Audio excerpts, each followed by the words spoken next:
So Bluesky users have blocked Bluesky's own AI tool in record numbers.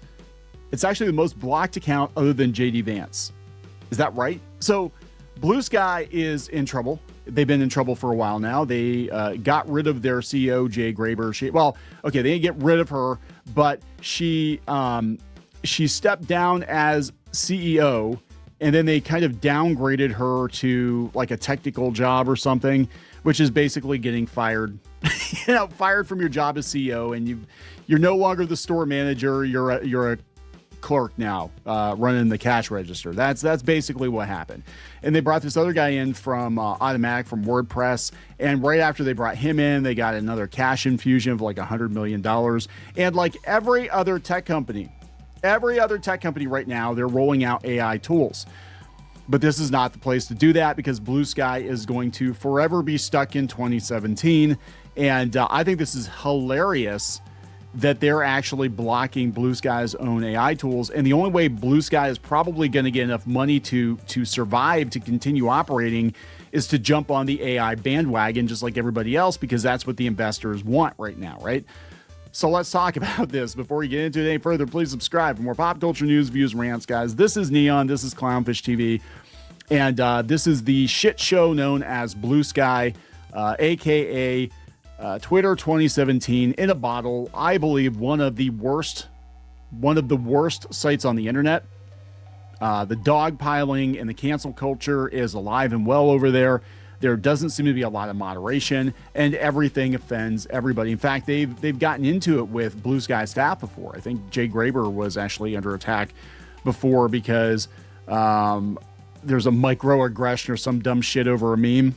So I wouldn't want the job either as being the CEO. But this comes from TechCrunch. Bluesky's new AI tool, Addi, is already the most blocked account other than JD Vance.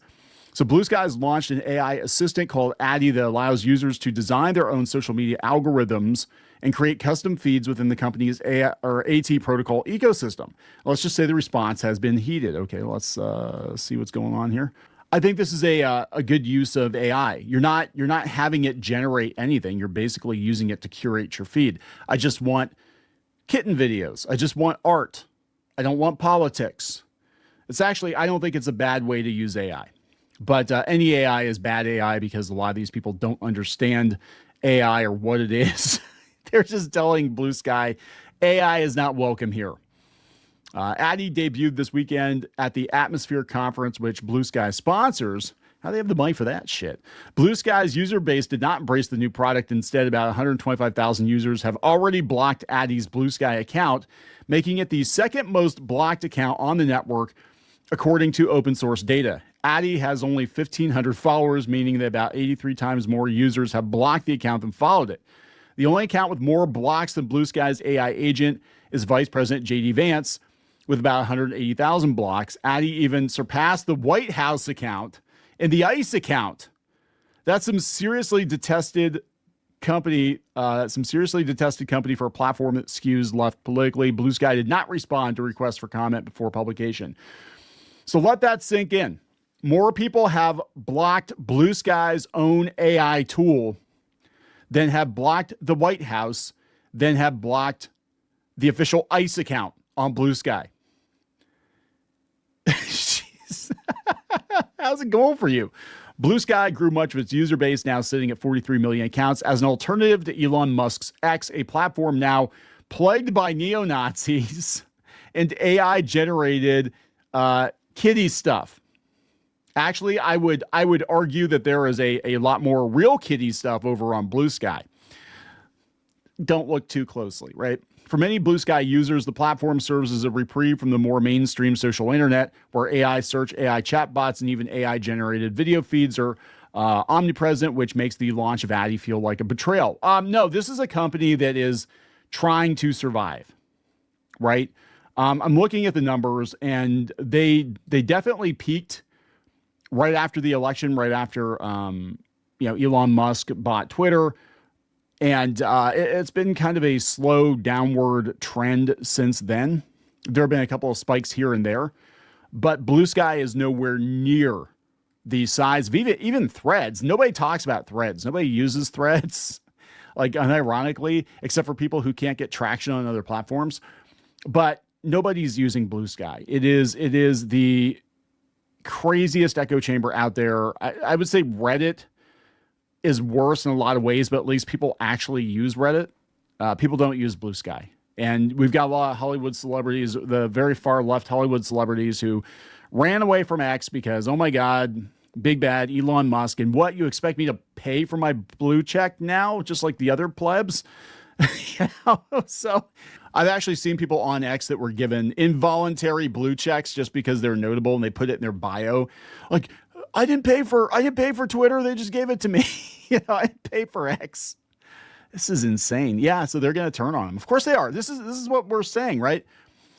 These people, this audience you've cultivated, and Hollywood's learning the same lesson. The video game industry is learning the same lesson. They don't pay for shit. They want things their way. And you're going to go broke if you chase them. I think the best path forward for Bluesky is kind of what they started out doing, which was, it was supposed to be a decentralized social media platform that you basically would set up your own instance of Bluesky. You could gatekeep it however the hell you wanted to gatekeep it, make it paid, whatever, just like a forum, right? And then it just turned into another Twitter. It's so bad that Jack Dorsey left. He was on the board. He's like, screw this shit. We just recreated the worst of Twitter. And now they're clearly having financial problems because I think the only reason they're playing the AI card is to try to get more venture capital. That is my personal opinion here. Others have criticized Bluesky's product priorities, noting the platform is still missing highly requested basic features like sending images via DM. You can't. Well, they probably don't want that kitty stuff being sent. That's probably why they don't want the kitty stuff. You still can't send images in your Bluesky DMs. Yeah, well, just imagine how some of those people are going to misuse that. From Bluesky's perspective, the product launch isn't as offensive as it seems. Jay Graber, the former CEO who recently transitioned to a CIO role, again, store manager to cashier, wrote in a blog post, the company thinks AI should serve people, not platforms. Right now, AI is undermining human agency. At the same time, it's enhancing it. The proliferation of low-quality AI-generated content is making public social networks noisier and less trustworthy. I actually do agree with her on that. I do. I think there's definitely a place for AI. It's fascinating technology, but I think shoving it into everything with no reason or rhyme, Microsoft, is not the way to go. But in this case, I think this is actually a pretty decent use of it to just be like, hey, could you curate my feed for me so I don't get a bunch of junk I don't want? I mean, hell, I would use Bluesky if I knew I wasn't going to get hit upside the head with a bunch of politics and insane ranting and cancel culture and shit. As soon as people knew I was on there, they'd probably start blocking me.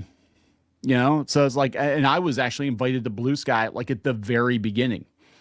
Like I was like within the first week or two of it starting, I had an invite. So I've been there longer than you motherfuckers, but it's like, I don't post over there because I know what kind of people are over there. And I have enough to deal with on other platforms. I don't need to deal with Bluesky too. Right. The signal's getting harder to find exactly what matters most. I think it is a good use of AI. So Addi has one initial function, build personalized custom feeds. I love the moss feed, but maybe I'm in the mood for more variety. Show me pictures of moss, post about medieval ballads, deep lore about trees, herbs, and plants. Let's see how it's going for her over here. All right, so she's telling people how it works, and it's actually not a bad idea. So it's worse than simple keyword search. Arguing with an AI to get the results I want is not interesting. Most of the good uses for AI these people hawk are stuff we could already do, but now you can ask a robot to do it. Throw another rainforest on the fire. A lot of people just jump to AI bad, not fully understanding what this even is. LLMs offer great utility. My phone uses a local model to screen spam calls, for example. Okay. Well, yeah, I actually agree with that too. I think we're dealing with multiple levels of AI usage, and it really is just fancy computing, fancy search, fancy filtering. There's a big difference between using it for something like this and, hey, draw me a bunch of prints. I'm going to go to a con, sell a bunch of prints, stealing other people's art. Draw just like Jim Lee, right? and I'm going to steal those. That's a totally different thing. The entire point of Bluesky, says this person, is to move away from algorithms and return to self-curated chronological feeds. This is a step in the wrong direction. Jay says a chronological feed is a simple algorithm that you're free to use, but the point of Bluesky has always been to enable algorithmic choice. So we don't have to see this junk unless we choose to. My understanding is we will always be shown in the junk AI feed. We can't be free, but we don't have to use the AI feed builder either. There won't be any more moss to make. If into feeds, if AI keeps boiling the planet, you're literally killing off the moss to do this shit. Oh God, this is the same mindset behind NFTs. I remember, like, nobody talks about that now. Nobody talks about NFTs. Remember NFTs? Like, every NFT that was minted was literally, it was like killing fairies in Peter Pan. Like, oh my God, you just minted an NFT. Oh my God, a bird just dropped dead out of the sky. And they didn't realize that bitching about it on social media actually used more energy than the NFTs did. And nobody talks about it now. Isn't it amazing how, like, just the attention spans of these people? It's like whatever the hot thing is to protest, we got to be angry about something. We got to fight the man. We got to feel like we actually have a voice and a say in this world. And I hate to break it to you, sunshine. And maybe it's because I am of a certain age, but we don't have a voice and a say in this world. You know, it's like the world's got rules. You either play by them or you don't play by them. That's a you thing.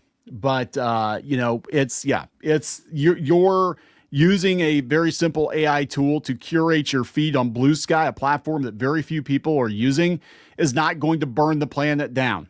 I'm telling you what's going on is this is a desperate company trying to integrate AI features, or as many as they can, without completely alienating their audience, just so they can survive. Just so they can survive, because I don't think they're doing so hot. I really don't. Compared to, this comes from TechCrunch, compared to the most offensive uses of AI, the potential danger of Addi is laughable. This is coming from TechCrunch. TechCrunch is saying this. But for Bluesky users, this anger isn't so much about Addi itself as it is about what it symbolizes, a surrender to the idea that AI's encroachment into everything is inevitable.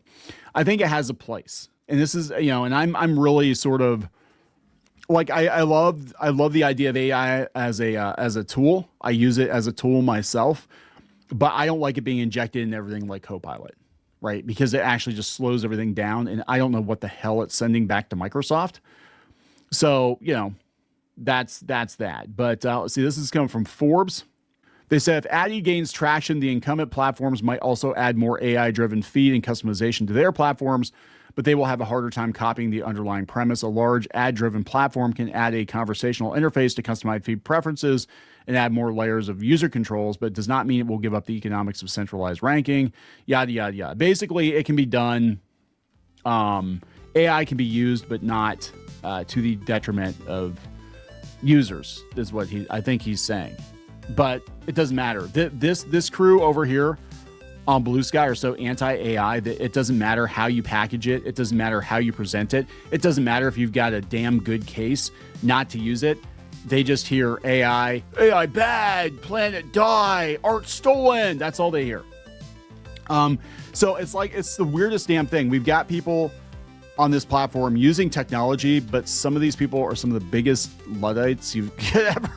Like, it's so weird to see. Like, the people that are online the most, a lot of them just fundamentally do not understand technology at all.